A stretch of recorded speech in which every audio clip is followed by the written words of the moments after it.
June knelt on the rocky shore of a small azure pool, his protective suit gleaming under the pinkish light of Kepler 186's sun. He hummed softly as he collected water samples in small transparent containers, each one carefully labeled and stored in his pack. The alien landscape spread before him, crystal formations jutting from violet soil, strange plants that seemed to pulse with inner light, and the ever-present shimmer of the atmosphere that made Earth's sky seem dull by comparison. As a xenobiologist on humanity's first interstellar mission, Jun had spent 3 months documenting every organism he could find. His colleagues teased him for his methodical approach, but no one questioned his results.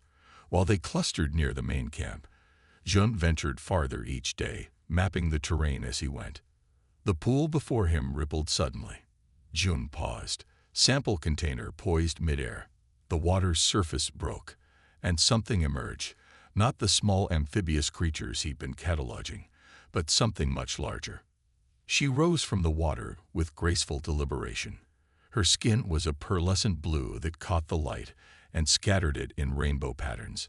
Delicate fins extended from her forearms and along her spine. Her face was almost human in structure, but with large, almond-shaped eyes that shimmered with an inner luminescence. Jun stayed perfectly still. His training had covered first contact protocols, but nothing had prepared him for this moment.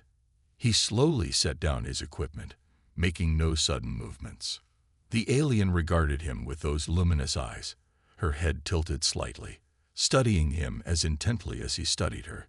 Then, impossibly, her thoughts touched his mind. "You are not like the others here," came the words, not spoken but somehow heard inside his head. The sensation was strange, but not unpleasant, like remembering a voice rather than hearing it. Jun swallowed hard. "I'm from Earth," he said aloud, unsure if speaking was necessary, but following his instincts. "Another planet. My name is Jun." "Earth," she repeated, the concept flowing into his mind with curiosity attached to it. "I am Lena." That first meeting lasted only minutes before Lena slipped back beneath the water's surface, leaving Jun to question if he had imagined the entire encounter. But she returned the next day, and the day after that. With each meeting, their communication improved. Lena learned to modulate her thoughts to avoid overwhelming Jun's mind, while he discovered that strong mental images could convey concepts where words failed. She explained that her people, the Naiadae, rarely interacted with the other sentient species on Kepler 186f, preferring the solitude of their underwater cities. "We watch, we learn, but we seldom speak," she explained on their 5th meeting as they sat at the pool's edge, Jun's legs dangling near her floating form. "Why speak to me then?" Jun asked. Lena's fins rippled in what he had come to recognize as amusement. "You were alone, different, curious without fear, like us." Word of Jun's discovery spread through the research base. His recordings of Lena caused excitement, but when other scientists tried to meet her, she remained hidden. Only Jun could coax her to the surface. "They bring too many thoughts, too much noise," she explained. "You are quiet inside, organized." Over the following weeks, their meetings became the highlight of Jun's days. He brought small objects from Earth to show her, photographs of his family in Seoul, a small music player that delighted her with its sounds, dried flowers carefully preserved from his mother's garden. Lena, in turn, revealed the secret beauty of her world. She led him to hidden caves where crystals sang with voices like glass bells when touched. She showed him bioluminescent forests that pulsed with light when darkness fell, and tiny flying creatures that wove patterns of light in the night air. "On Earth, we call them fireflies," Jun told her as they watched the aerial dance one evening. "But ours are not so bright or so coordinated." Lena absorbed his every description of Earth with fascination. Her questions were endless, about oceans and mountains, about human cities and traditions, about how it felt to live under just one sun and one moon. "Your world sounds beautiful," she told him one evening as they watched Kepler's twin moons rise. casting dual shadows across the landscape, almost as beautiful as you are strange. June laughed. I think that's a compliment. It is meant as one, Lena replied, her mental voice warm. As days turned to weeks, June realized something unexpected was happening. Their scientific exchange had become friendship, and perhaps something more. He found himself sharing thoughts he rarely voiced to anyone, his childhood dreams, his adult fears, the loneliness he sometimes felt even among his colleagues. Lena shared, too, the ancient memory songs of her people, the joy of swimming through deep water caverns no human would ever see, the complex social structures of her underwater community. We form bonds, she explained one night. Not just emotional connections like humans, but physical ones. Energy patterns that link minds together. Is that what allows you to speak to me mentally? June asked. Partly, she admitted, but it has grown stronger because I have allowed it to. We are forming a bond, you and I. It is unusual. My people would not understand. June felt a warmth spread through him at her words. He reached out carefully, his fingers hovering near her luminescent skin. May I? He asked. Lena nodded, and he gently touched her arm. Her skin was smooth and cool, vibrating slightly under his fingers like the surface of water about to boil. A pleasant tingling sensation spread up his arm. I feel it, he whispered. The connection. As Kepler's twin moons climbed higher in the alien sky, June knew with sudden certainty that the samples and specimens in his lab were no longer the most important discovery on this strange world. Something far more precious had been found at the edge of this azure pool.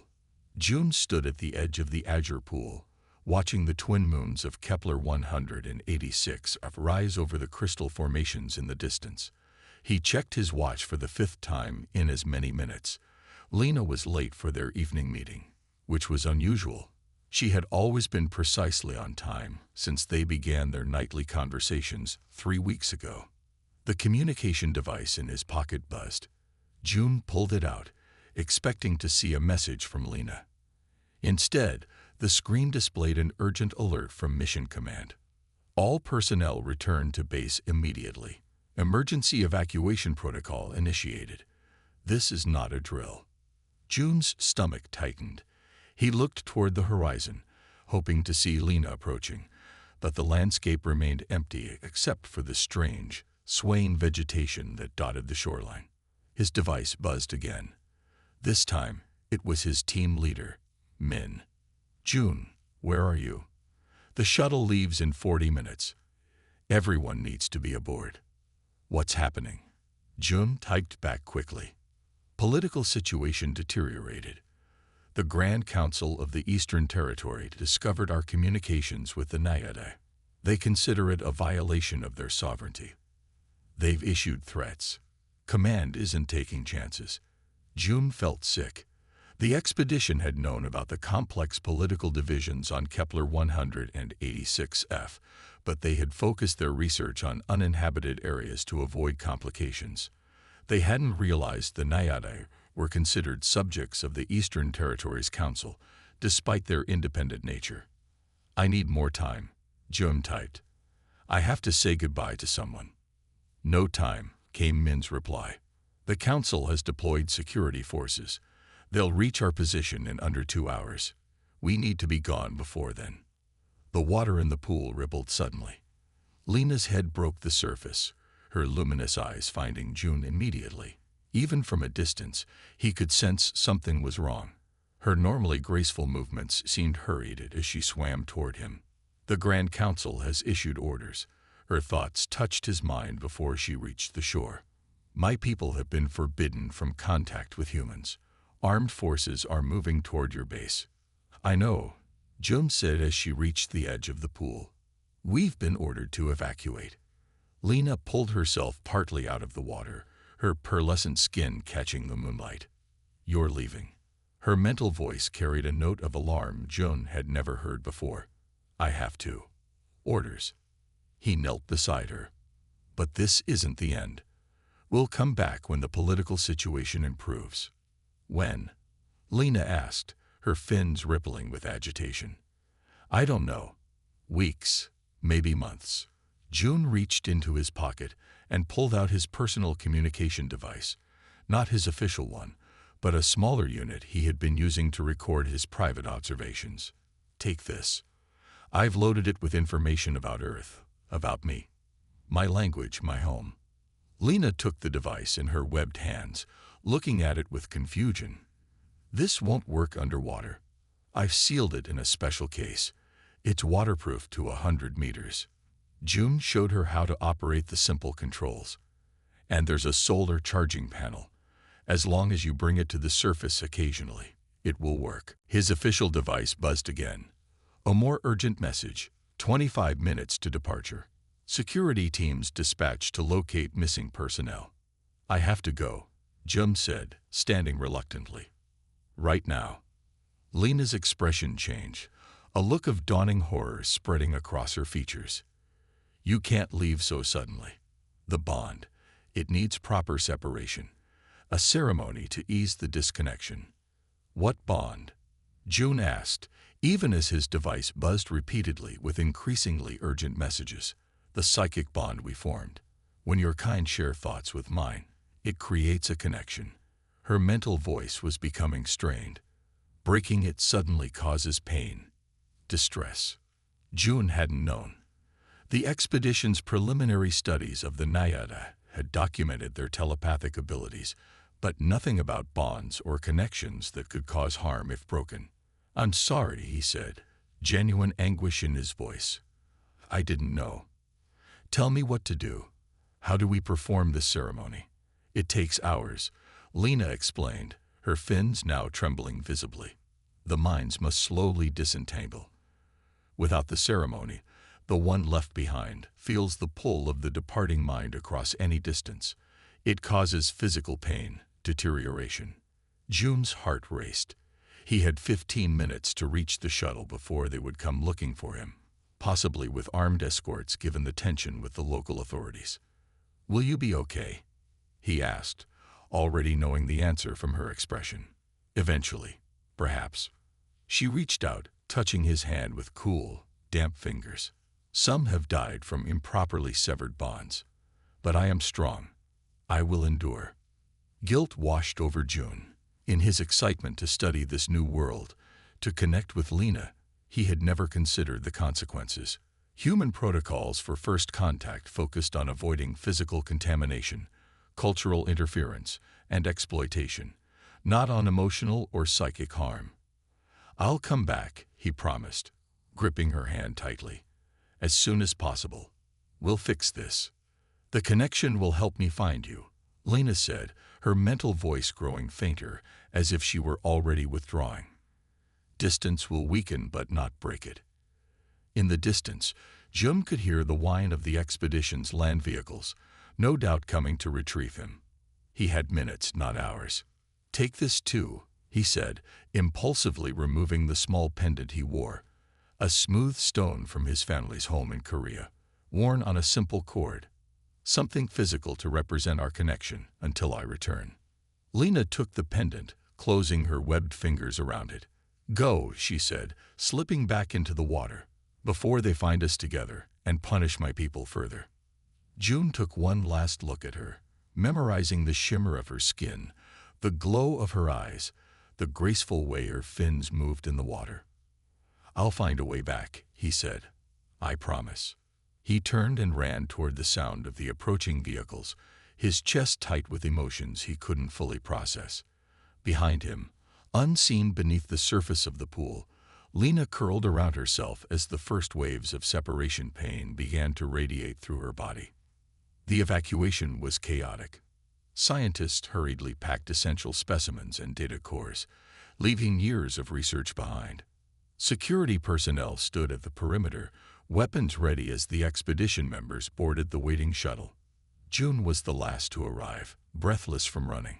Min gave him a look of relief mixed with irritation as he climbed aboard. Cutting it close, she said. We were about to leave without you.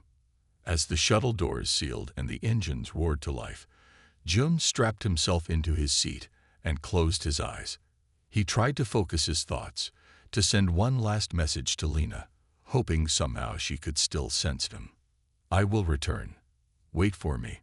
Whether she received it, he couldn't tell. The bond she had spoken of was something he could feel only vaguely, a tug, a connection to something left behind. As the shuttle broke atmosphere and accelerated away from Kepler 186, Jean felt a strange, phantom pain begin in his chest. A faint echo, he realized, of what Lena must be feeling as the distance between them grew. The mission commander's voice came over the intercom, explaining the diplomatic breakdown that had forced their departure. Words about territorial disputes, sovereignty claims, misunderstandings, political realities that had nothing to do with the connection between two beings from different worlds. Joan barely heard any of it. His mind was still at the edge of an azure pool under twin moons, with a being whose pain he had inadvertently caused. "I will find a way back," he whispered to himself as the stars stretched into lines around the shuttle. "Whatever it takes." The council of elders gathered in the sacred pool, their luminescent bodies creating a circle of light in the deep water. Lena floated before them, her decision already made but tradition demanding she seek their blessing. "No Naiade has ever left our world," Elder Mino said, his thoughts reverberating through the water. "The void between stars would kill you." "I must follow him," Lena replied simply. "The bond is formed. His absence causes me pain." The elder's fins rippled with concern. They had warned her against forming connections with the strange visitors. Now they saw the consequences. Lena's vibrant blue skin had already dulled since the human's departure, the first sign of bond sickness. "The pain will fade," Elder Terry suggested. "All wounds heal with time." But Lena knew this was not true. Her people formed bonds for life. Once connected, separation meant slow deterioration, both mental and physical. Already she felt hollow, as if essential parts of herself were being pulled away, stretched across the vast distance between herself and June. "I have studied their vessels," Lena said. "The supply shuttle returns to their base station tomorrow. I can survive the journey." The elders could not stop her. Their society had no concept of forced confinement. They could only watch as Lena swam away from the council chambers, their thoughts flowing after her like mournful currents. That night, Lena collected what little she needed, a small crystal that held her family's memory songs, nutrient packs developed from studying human food supplies, and a water-purifying device she had designed after learning about human technology from June. She slipped through the surface of the pool where they had first met, her eyes scanning the horizon one last time. The human landing zone was minimally guarded. Most of the expedition had already departed, leaving only automated systems and a skeleton crew preparing the final shuttle. Lena moved silently through the shadows, her body's natural camouflage hiding her from casual observation. The maintenance compartment of the supply shuttle was designed for emergency access during flight. It wasn't meant for passengers, but it offered just enough space for her. Lena squeezed inside, sealing the hatch behind her. The compartment was dry, the air already making her skin itch, but she had prepared for this. From her small pack, she removed a spray bottle filled with nutrient-rich water and misted her skin. Hours passed. Lena felt the vibrations as the final preparations were made. Then came the roar and pressure of liftoff, crushing her against the cold metal floor. She curled into herself, eyes closed, focusing on the distant thread that connected her to June. That thread was her compass, her reason for enduring what was to come. Once in orbit, the shuttle docked with the human space station. Lena remained hidden during the transfer of supplies, using her sensitive hearing to track the movements outside her compartment. She had studied the mission timeline from June's datapad during their meetings. The station would remain in orbit for 3 days before the long journey to Earth began. Those 3 days were almost pleasant. The compartment was connected to the station's air circulation, providing better humidity than she had expected. Lena rationed her nutrients and water, preparing for the long journey ahead. When the engines fired again, beginning the long trip home to Earth, reality set in. The compartment grew colder as the ship moved away from Kepler 186's sun. The recycled air became increasingly dry, each breath drawing moisture from her sensitive skin.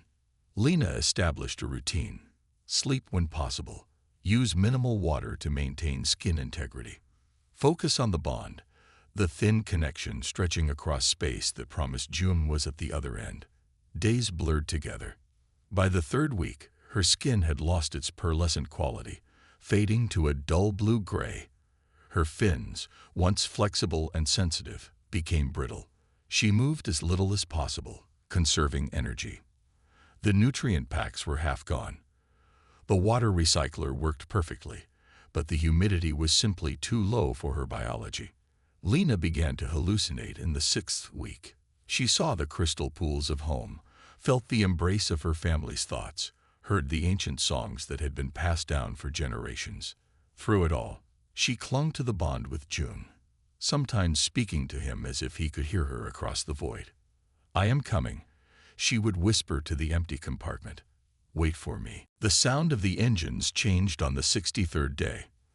Lena pulled herself to the small viewport, her weakened body protesting every movement. There, growing larger by the hour, was a blue sphere marbled with white clouds. Earth, June's home. The final approach and landing were the most dangerous parts of her journey.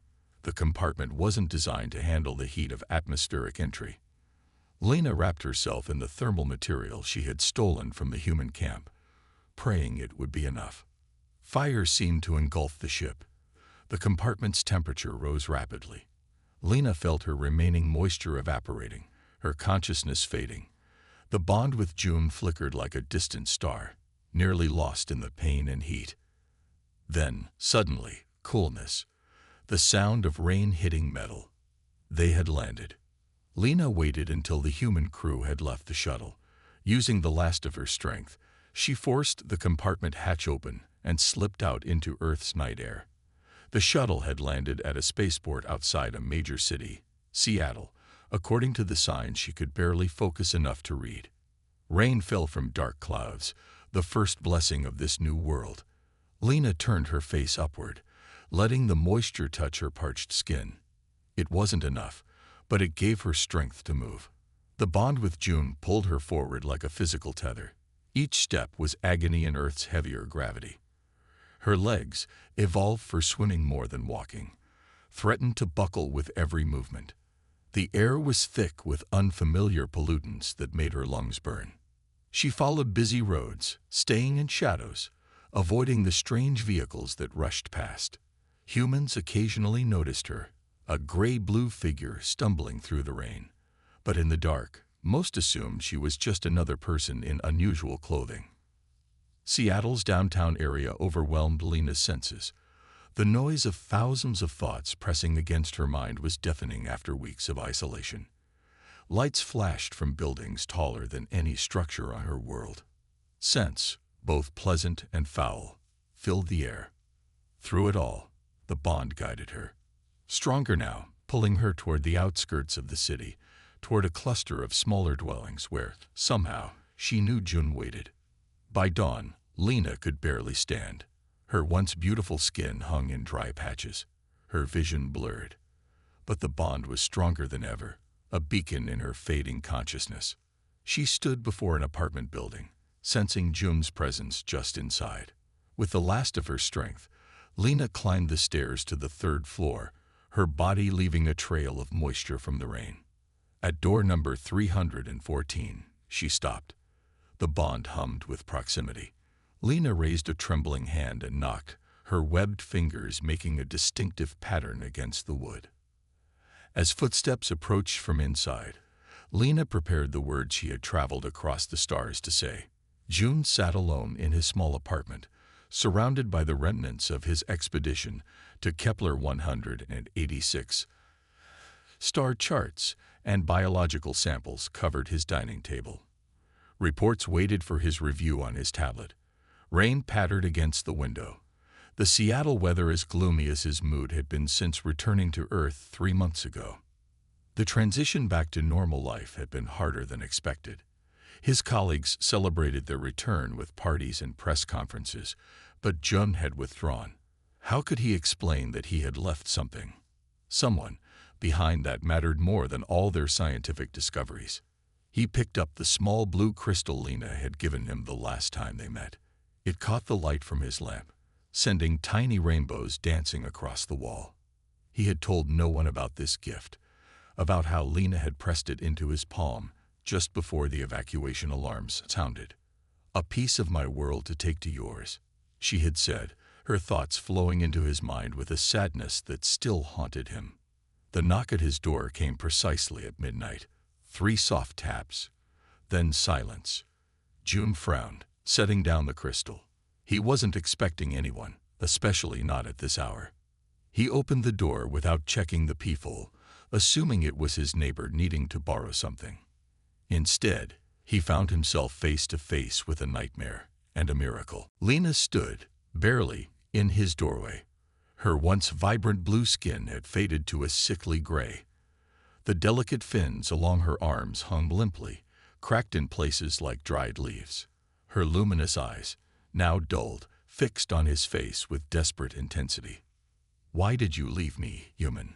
she whispered, her mental voice so weak it was barely perceptible. Then her legs gave way, and she collapsed forward. Jun caught her automatically, his mind still struggling to process what he was seeing.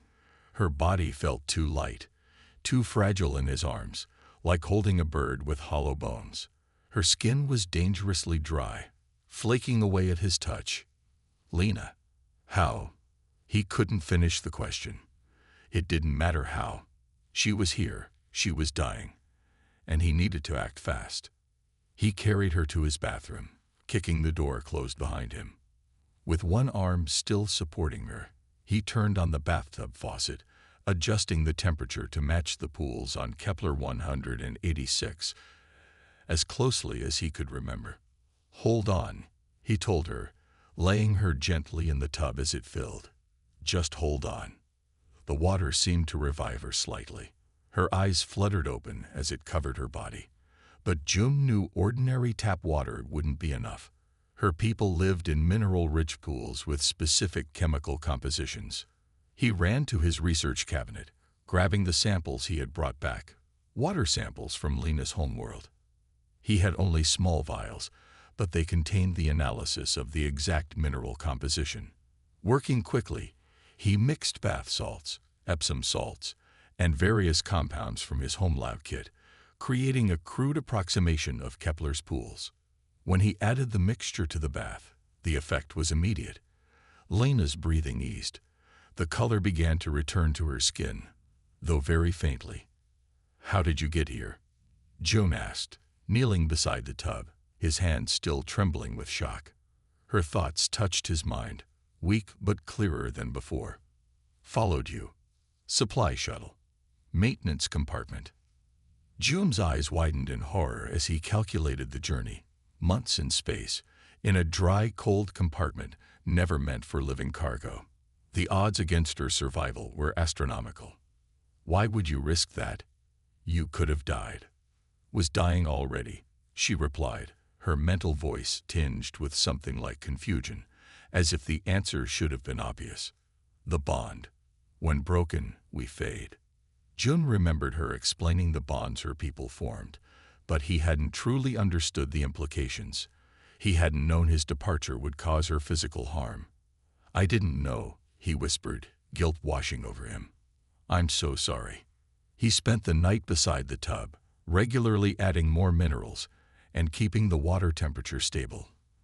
By morning, Lena was able to sit up, her fins beginning to regain some of their flexibility. Jun called his research director first thing, requesting emergency leave for a family crisis. It wasn't entirely a lie.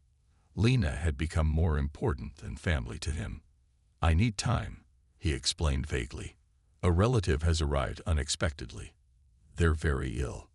His director, still grateful for Jun's contributions to the Kepler expedition, granted him a month without questions. For the next week, Jun rarely left the bathroom except to prepare food or fetch supplies. He installed a small waterproof tablet so Lena could watch videos about Earth while he was busy. He brought her samples of human food to try, discovering she could tolerate some fruits and certain types of fish. As her strength returned, they talked for hours. Lena described her terrible journey, while June explained how empty he had felt since returning to Earth. "Your world hurts," she told him on the 10th day, as she attempted to stand in the bathtub, her legs still weak in Earth's gravity. "The air is too dry, the gravity too strong. But you are here, so I will adapt." Her determination moved him deeply. She had crossed the stars for him, enduring conditions that should have killed her. Energy signatures inconsistent with Earth technology have been detected from this location for the past month. The pattern matches readings from Kepler 186. Dr. Kim's eyes were kind but determined. "We know you're not alone, Dr. Park." Seeing no alternative, June stepped aside. Dr. Kim entered first, followed by her colleagues. When they reached the living room and saw Lena floating in her aquarium, everyone froze. Lena's appearance had improved dramatically since her arrival. Her skin had returned to its pearlescent blue luster. Her fins moved with fluid grace through the water. The luminescence of her eyes had fully returned, casting the soft glow on her face. "Remarkable," Dr. Kim whispered, approaching the tank slowly. "May I?" June nodded, and the scientist moved closer to Lena's habitat. Their eyes met, and something unexpected happened. Dr. Kim gasped, stepping back slightly. "She spoke to me," she said, turning to June with wonder. "In my mind." "Yes," June confirmed. "That's how her people communicate." Dr. Kim dismissed the other agents, asking them to wait outside. Once they were gone, her professional demeanor softened. "Dr. Park, your actions, bringing an alien life form to Earth without authorization, violate numerous protocols and laws." She paused, looking back at Lena. "But this situation is unprecedented." June braced himself for threats or demands, but Dr. Kim surprised him. "Your journey represents the most significant first contact event in human history," she said, addressing Lena directly. "We want to learn from you, not harm you." The next few weeks passed in a blur of medical examinations, interviews, and negotiations. The government created a special facility outside Seattle, not a prison, as June had feared, but a research center designed with Lena's biological needs in mind. A team of scientists worked with June to create a proper habitat, complete with pools matching the exact chemical composition of her home world. Engineers designed humidity-controlled rooms where Lena could move about freely without her skin drying out. Linguists studied her telepathic abilities, learning how to receive and even, in some cases, transmit simple thoughts. Through it all, June remained by her side, officially appointed as the liaison between Lena and Earth's governments. Their bond had become the foundation for humanity's first ongoing communication with an alien intelligence. 3 months after the government's arrival at June's apartment, the United Nations established the Interstellar Relations Committee. Lena was recognized not as a specimen but as an ambassador, the first representative of her species on Earth. "We should establish formal diplomatic relations with your people," the UN Secretary General suggested during a private meeting. "Would that be possible?" Lena, now able to use a voice synthesizer that translated her thoughts into spoken words, considered the question. "The journey nearly killed me," she replied, "and I had motivation beyond diplomacy. But with proper preparation and technology, yes, contact could be established." Plans for a return mission to Kepler 186f began immediately. This time, with the explicit purpose of peaceful contact rather than scientific study alone. June was named mission director, to his surprise and delight. "We'll build a proper vessel," he promised Lena as they reviewed the preliminary designs. "One that can safely transport your people if they wish to visit Earth." "Some will come," Lena said, her mental voice warm with certainty. "The elders will be curious, once they know I survived." 6 months after the government's discovery of Lena, She stood before the United Nations General Assembly. The hall had been specially modified for the occasion. The humidity increased, the temperature adjusted, a small pool installed at the podium. June watched from the side of the stage, his chest tight with emotion. Lena wore a simple garment of flexible, moisture-retaining material designed by Earth scientists to help her function in dry environments. Around her neck hung the blue crystal from her home world, matching the one June still kept with him always. Distinguished representatives of Earth, Lena began, her synthesized voice clear in the hushed chamber. I stand before you as the first of my kind to leave our world. I crossed the stars for one human. I stayed for all of humanity. A murmur ran through the assembly, representatives from nearly 200 nations leaning forward in their seats.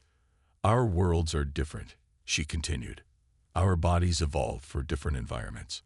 Our minds communicate in different ways. But we have discovered something remarkable.